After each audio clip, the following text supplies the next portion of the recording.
Welcome to Business Innovators Radio, featuring industry influencers and trendsetters sharing proven strategies to help you build a better life right now.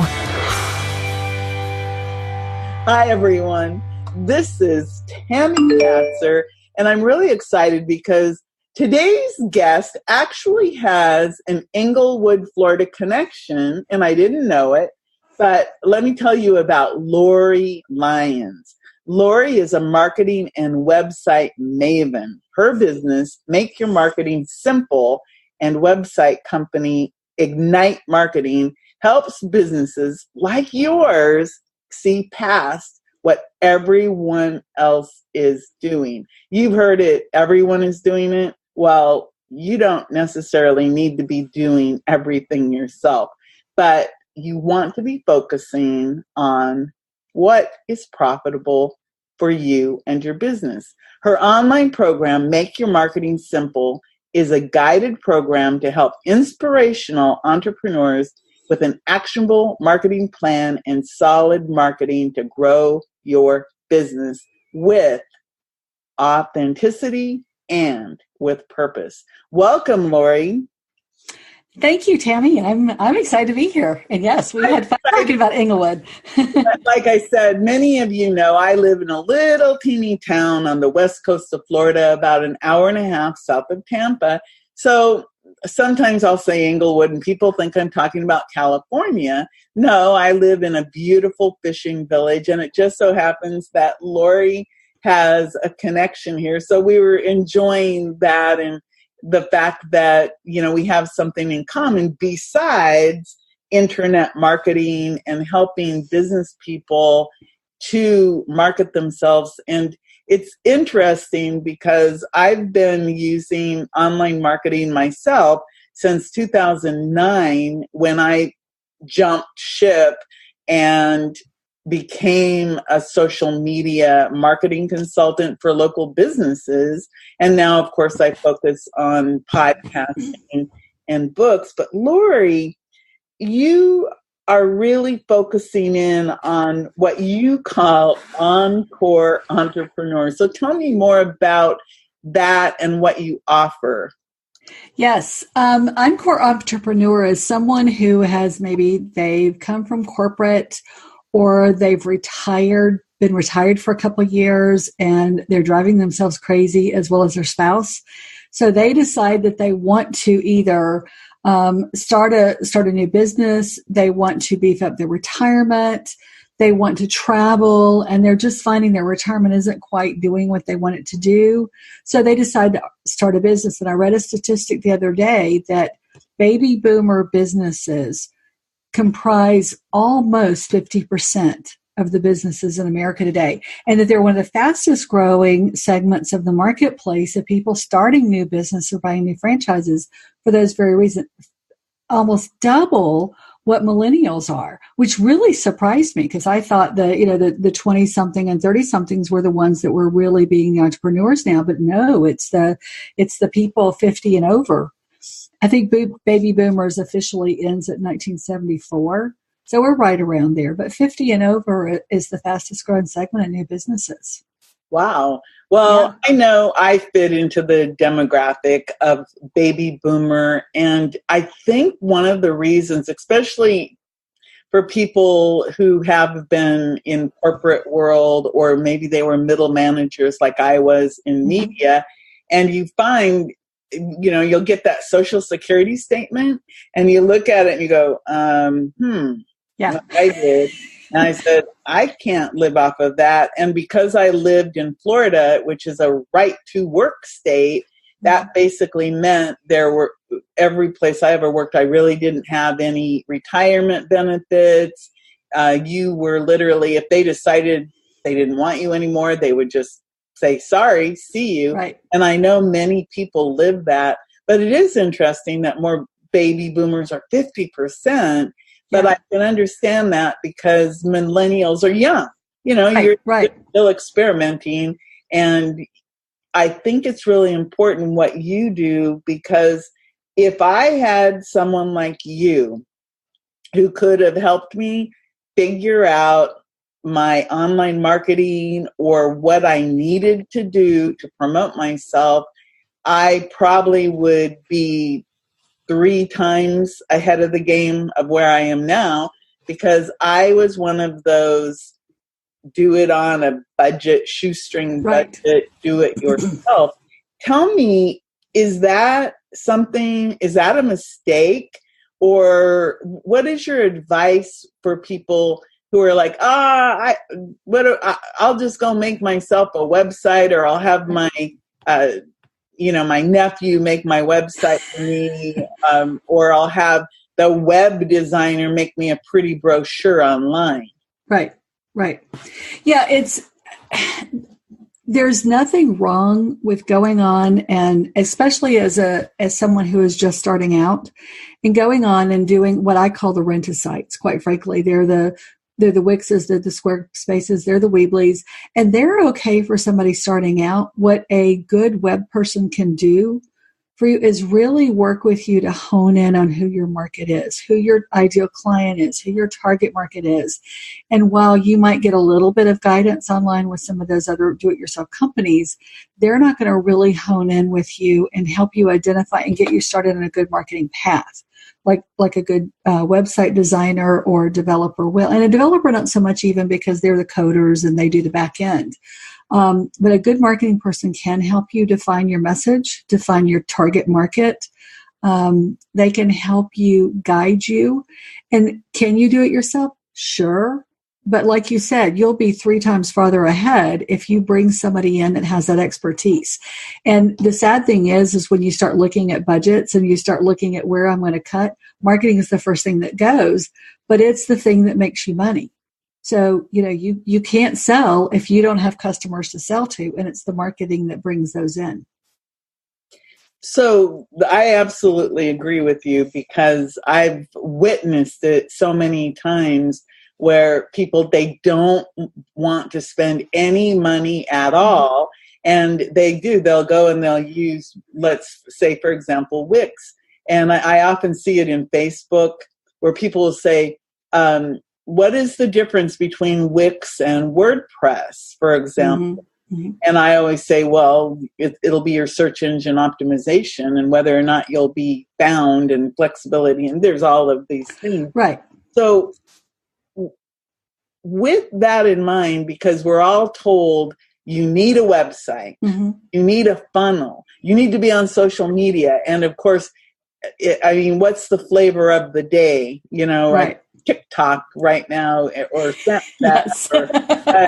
Yeah. And I laugh because I remember doing videos. Facebook is not a fad. And yeah. I know, it's still around. So do we need a website? What do we really need? Yeah. And no wonder people are overwhelmed and confused and frazzled, because there's so many things out there, and some of them are quote unquote free. But I tell my clients to start with a one-page website, which is basically talking about the pain points and solutions that you have for your ideal client. Then it talks a little bit about you in a way that says how you use your experience to help your client. A website is no longer a brochure site. It's not about you and your credentials and blah, blah, blah. Look at everything that I've done. It's how I help you and what I can do for you and what problems I can solve for you and how I solve them. So that's the first thing I tell my clients. And they don't have to have any, you don't have to spend a bazillion thousands of dollars for a 200-page website, when all you really need is to have a one-pager that will authenticate you.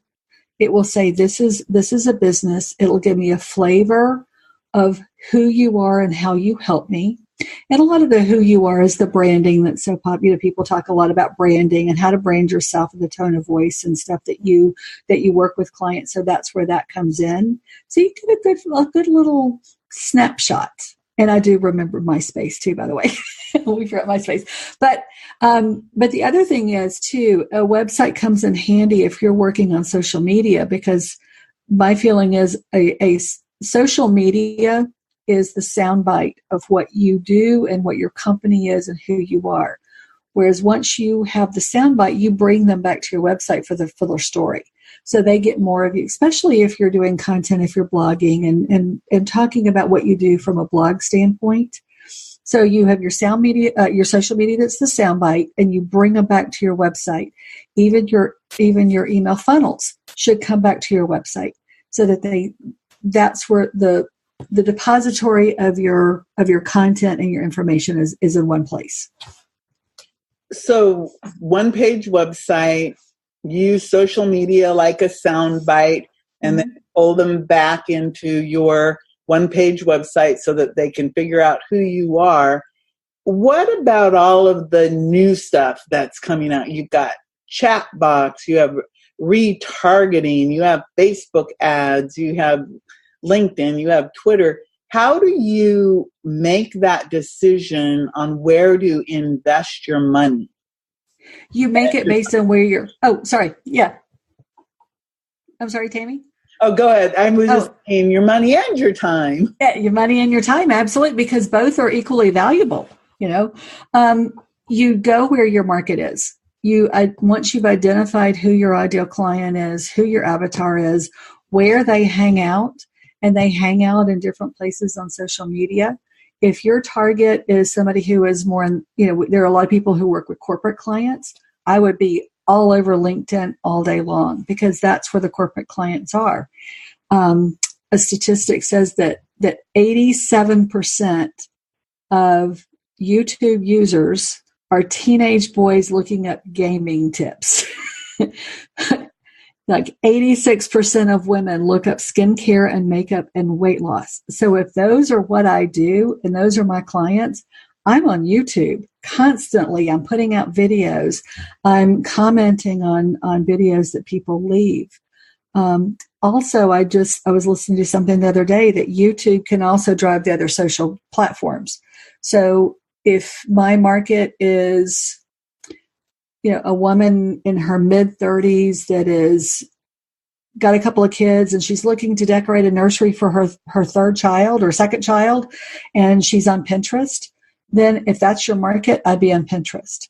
The fallacy about Facebook is that most people are a little older. That could be true. I think the demographic is going up a little bit as Facebook ages. So if you're, for me, my market is all over Facebook, because I'm looking for women that are 50 and older that are starting new businesses, and they're on Facebook. So that's where I am. So it just depends on where they are. Well, I think you're right, because I know a lot of my clients are on Facebook, and they're typically also participating in groups. Yes. And they really do talk back and forth, and they're looking for someone who will be honest with them and who they, know is real. And I've noticed a lot of people using Facebook Live. And I've also seen in the last couple of years a big uptick in podcasting. Oh, yes. And I've loved video forever. And I think you can use video all over, in different platforms. So when you work with people on their different projects, how do you start? I was actually on your website earlier, and I downloaded your freebie. So Can you share what that freebie is and how people can get it? Sure. It's the name of it is called 3 Simple Shifts for Momentum in Your Business. And you can go to either of my websites, ignitingyourbusiness.com, which is my website, the website division of my company, or you can go to makeyourmarketingsimple.com. Both of them are /success, so that you can download it there at either one of them. And it basically kind of guides you through activities to show you how to identify your ideal client. Then it talks about making sure that you're in the right place, and it identifies your pain points. So it takes all of those 3 things and helps move you along to the next step. And it really kind of takes you back to basics, because we get so involved in thinking about, well, I got to go do this and I got to go do this. And that even for me now, as many years as I've been doing this, I actually just redid my avatar a couple of weeks ago. So I still went back to to basics to identify where I needed to move to take my company forward. And I use this approach. I start when athletes are having, want to expand and improve their game, they bring in a new coach. They bring in, they go back to basics because that's where they have to start. And sometimes just going back to basics as a business owner, you can see things differently. Things change. You can get more clarity on it. So we take it back to basics with 3 simple shifts for momentum. So let's go over that because I think that's important. You said that one of the simple shifts is to actually look at who is your ideal client. And it is so amazing to me because I work with my clients and I try to start them at that. And you would be amazed at how many people they go, well, everybody. Exactly. Yes. How do you hone that down so that you know who your ideal client is? If you could give a tip or two, that would be great. Sure. I mean, like I said, I just really did this for for myself, because going into this Encore entrepreneur and really, really enjoying this market, I thought I really hadn't taken the time to identify who she is. And I was challenged in a mastermind that I'm in that, okay, you need to do this. I was on the hot seat getting a little coaching and they said, you need to do this. I'm like, you're right. I do, cobbler shoes, didn't want to do it. But once I really sat down and started thinking about who she was and, what her husband looks like. And she's got 2 kids and, I live in Georgia. So her daughter goes to Georgia Tech. Her son goes to Georgia. I pulled in a vision of the neighborhood she lived in, which is one near me. She's a retired elementary school principal, and I knew exactly which school she taught in. And, so now she's retired and, like a lot of us our age, our retirement was hit back in 2008, 2010. So we're not where we were in 2007. So that we're trying to make up some retirement. So that's why she wants to start a business. And, I even went so detailed as to talk about what she likes to drink. She enjoys a good glass of wine and, margarita without salt. And she never leaves the house without makeup, which is so not me. But it gives me a clear vision of who she is. And I really kind of had fun with her. It was kind of like designing a paper doll without the paper. So now that I can sit and talk about her and say, this is who I'm looking for. She's college educated. She had a good job. She had a job where her education was extremely important, but she had leadership skills. She worked with children. She worked with adults. She had to follow rules. She had to get reports in on time. So there's a very specific picture I have of her. And that exercise was terrific. And I just kind of sit down and thought about, what do we do in a lifetime? What is this? If I took a picture of my life today, what would somebody want to know about me? And that's kind of how I designed her. And I started big and went small. And I thought about, my friends and the people I enjoyed being around and, some of the things that they didn't do so well, because I had to make her human. So what were her faults? Well, it's interesting because if you think about it, somebody like that, they've been a leader. And I know a couple things that come to mind about what problems someone like that might come to. They've used technology, but for very specific things. For example, maybe for, writing letters, or they dictated a letter and somebody else sent the letter off to the kid who was bad, Right. Yeah. Or they've used technology, but it was only something they used. Again, maybe they checked emails, but that was it. Right. They didn't use anything else. Another thing is, a lot of people, Encore entrepreneurs, they might shift from being in this role as a leader where they never had to deal with how much to charge people. Right. So they don't know how much to charge for their services. Or maybe suddenly they say, you know what, I really want to focus on creating this heart-centered business. and they've never, ever sold anything. They've been a teacher all their lives, and so they don't know how to make that transition to Right. ask for money. Do you find that those are some of the issues that your avatar, the people that are your clients, some of the issues they have? Tammy, that's a really good question, because I don't know if I put that in there. So it brings up a really good question, because, when I was designing Linda and creating Linda, she either wants to go two ways. She's always been very fashionable. Her house is decorated, so she's got a real creative flair. So does she want to go into something like be a fashion consultant or do interior design, or does she want to go and be more like a consultant for principals, because she was a very successful one? So, when you take that back and you look at what the skills are and and how to start charging money for that. I think even as somebody who's been in business for years, we still struggle with that. Do we charge enough? Oh gosh, are we overcharging? Oh gosh, what is that? What is that sweet spot? And, sometimes it's just what the marketplace will bear. And sometimes it's what our mind will bear. And sometimes, I'm sure you've been in the situation where you've given somebody a proposal and they're like, okay, fine. And you're like, dang, I should have asked more money. Or it's like, maybe I'm asking a little too much, and you can tell there's a little, so it's just that fine line.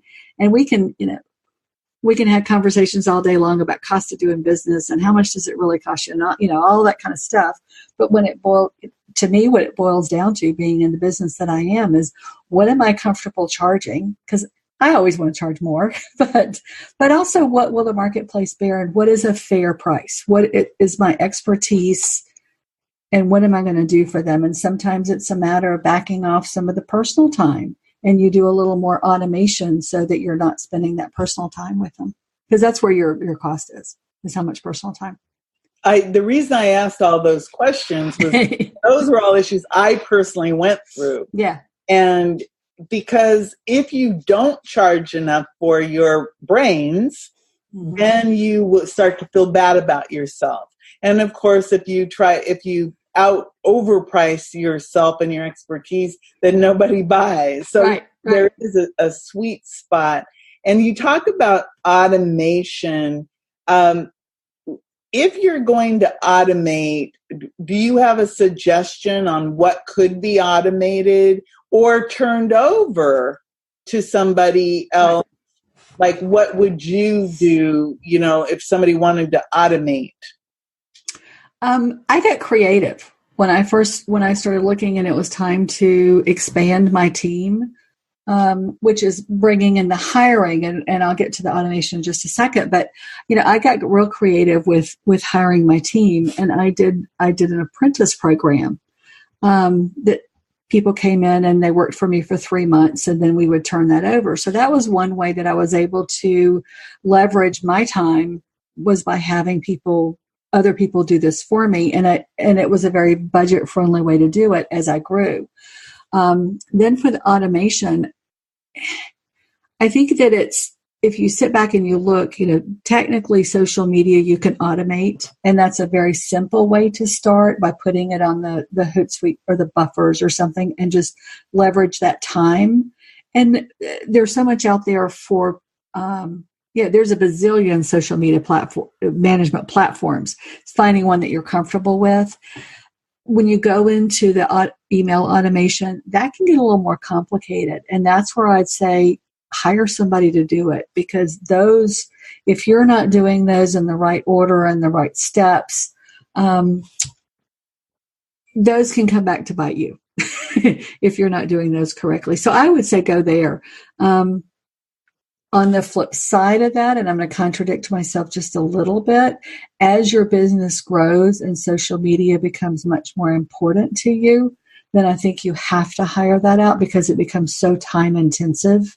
I think if you're just starting out, just like a Wix or a Weebly site, you could probably start out a little bit by yourself. And then as your business grows, that's something. And, get your house clean. Have somebody come in and clean your house, because that's something you don't need to do. Right there is the big tip of the day is if you're focused on your business, you cannot be worried about washing the dishes. Right. because and that's where many people, I think, who do become entrepreneurs after having a career, right. they get pulled. And of course, another thing that I think is really important is you have to get your family buy-in, and that goes all the way down to your pet and your spouse or your significant other and your children. For example, my cat got mad at me when I went on a business trip. Yeah. And when I got home, she hissed at me. So, and of course, I had to explain to the cat, I will come back. And now, of course, I come and go, and she seems perfectly fine. Yeah. But I've actually, I talked to lots of people, and that is one of the big issues that many people face. And again, for a baby boomer, let's say that Linda, her kids are, let's say they're grown, but her husband he's retired, and he's like saying, hey, Linda, let's go. And she goes, I can't, I'm focusing on creating business. Right. And so you do have to get this buy-in from your family, whatever the family structure may be. Again, I want everybody to definitely go get that free gift from your website, because like I said, I downloaded it, and the 3 things that you were talking about are all important. And you give step-by-step instructions on how to, like, for example, create that avatar. Right. Of all of the things that you do related to marketing your business, how important is everything we've talked about, creating the website, getting on social media? Could you have a business today and forego all of it? Absolutely. Okay. You really could. You could, people start businesses all the time without even having a business card. And if you're going to do that, make sure that you're in front of people, that you're networking, that you're out talking about your business, because some way, shape, or form, you got to get clients in the door, and you got to let people know who you are and what you do. Can you do it? Sure. But I think it takes a whole heck of a lot longer. And I think it's a little harder to do it that way. And I think the online presence, when you do have a website, when you have social media, when you have a couple of videos, you have social proof. Absolutely. Then you're, from the time somebody hears you or meets you at a networking event or the Chamber of Commerce or wherever you're at, your time between getting them to buy from you can be significantly short. Sure. So I think you're absolutely right that you could go totally old school. I'm sure there's people out there who are. Oh, yeah. But the time frame to grow, and that's one thing, as we get older, we have less time, because we're on the other side of our life. Even at 60, you probably still have 30, 40 years, but it's still less time than it was before 60. Sure. Yeah. Either that or we're in middle age at, 100. But I don't think most people want to be working. And that's a whole nother conversation we could have in the future, is how do you create an online presence that can make you money on autopilot? Sure. Yeah. Because I think that's another thing that people like your avatar, Linda, should be looking at, is like, well, what can I create so that I don't have to work 5 days a week or 7 days a week or whatever, and I can go play with my, family or my husband or my significant other, because that's another thing that I think that someone like you, with the insight that you have, can say, hey, if we build this one-page website, that's going to relieve a lot of pressure off of you.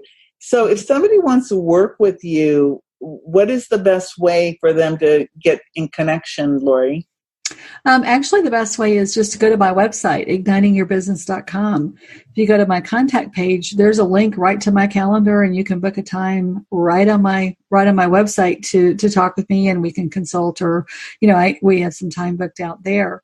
I'm all active on all the social media. And I must confess, I'm working on building my social media because I've been too busy to do it. But that's my goal, is to start working on that. But I'm on Facebook, I'm on Instagram, Twitter, LinkedIn. So I'm all of those places as well. But yeah, or email me. It's my email address is on my website. So there's a lot of ways that you can. I'm not so big that it's not hard to get in touch with me. So not yet. I think that's really the beautiful thing about people who are Encore entrepreneurs. They want to talk to a human. Yes. For example, I would rather pick up the phone and have a conversation or talk to somebody on a Zoom call than have somebody send me a text. Yeah. Or an email, because then I know the context. Right. I can see you and hear your voice, so I can get all of those clues. Then a text message that, where you could say, hey, you want to go to dinner? Yeah. Okay. See you. Right. Hang up. To, you want to go to dinner? Oh, blah, blah, blah. And then, pretty soon you'd have all of these text messages. So, I think that Encore entrepreneurs certainly are a really good market. And I know for a fact that these people like Linda are hanging out on Facebook. They are out there networking with other women, and they need help because they're not experts in technology. Right. That's pretty, yeah. And I started a website company at 58. So I totally understand exactly. And, thank goodness for YouTube, because if it's on YouTube, you can be an expert in it. So, when I'm in doubt now, I YouTube it and I'm like, oh, that makes sense. And I try to put it all together. So that's me. Linda's me. So that's great. Well, Lori, before I let you go, do you have one last piece of advice that we can give our listeners? I would tell your listeners not to worry about the details of it, that if you want to start a business, start it. Just do it. Because if you wait till every piece is in place, then you're probably never going to do it. But do it correctly. Research, find the best people that you know to work with, that you like and that you trust, and get started on a good path. But do it. That's super advice, everyone.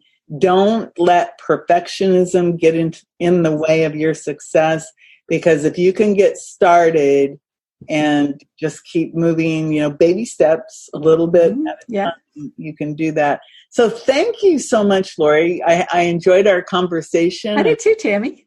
We provided some good tips, so thank you. Yeah, you're very welcome. And I'm looking forward to having lunch with you in Inglewood. Yeah, great. Let's plan on that when you come to Inglewood. Make sure you absolutely up, and that would be cool. And if I come to Atlanta, you might be hearing from me. Absolutely. On that side. So everyone, This is Tammy Patzer. Go make it a beautiful day.